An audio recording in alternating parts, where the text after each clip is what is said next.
Hello guys, update ko sa akong my seedlings. Ano to siya? Runner beans. Nilagay ko dyan sa window. Yung dalawa lang yan. Malaki yung ano niya.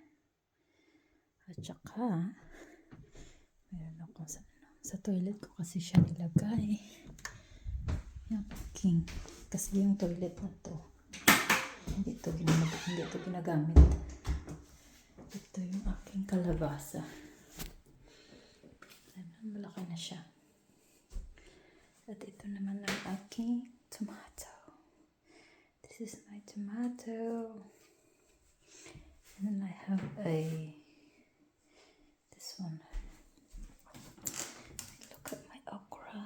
Yan, okra ko yan. Yung nagtubo, 5 lang. Just 5. Yan, may ano pa ako dyan. Yung lagay ko dyan.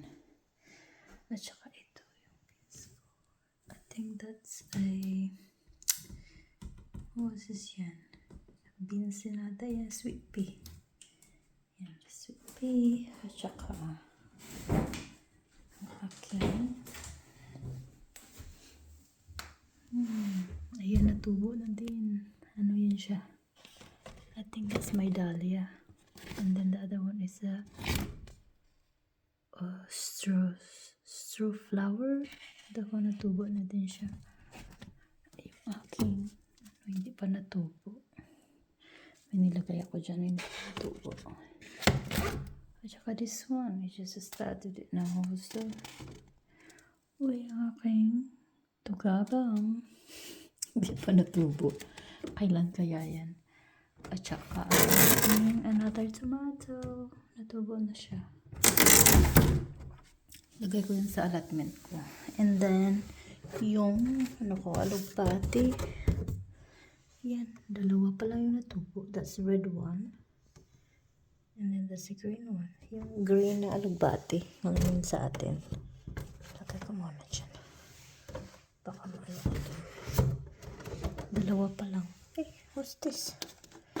Ang aking dahlia. Natubo na din. At saka yung mga beans din ko din. Ito yung kalabasa. Alam mo yung natubo pa. Ang aking, yan, patola sa atin, no? At saka yung maliit na kalabasa. Meron pa dyan, no? It's poking through. The same with this one.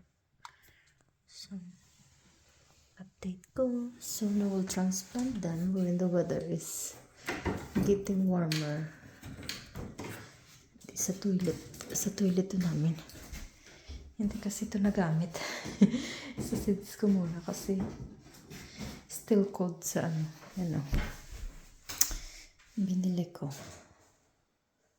para sa aking seedlings. Ito talaga yung kalabasa ko. Malaki talaga na siya. I'm just excited in my tomatoes. Bye! Yan lang muna.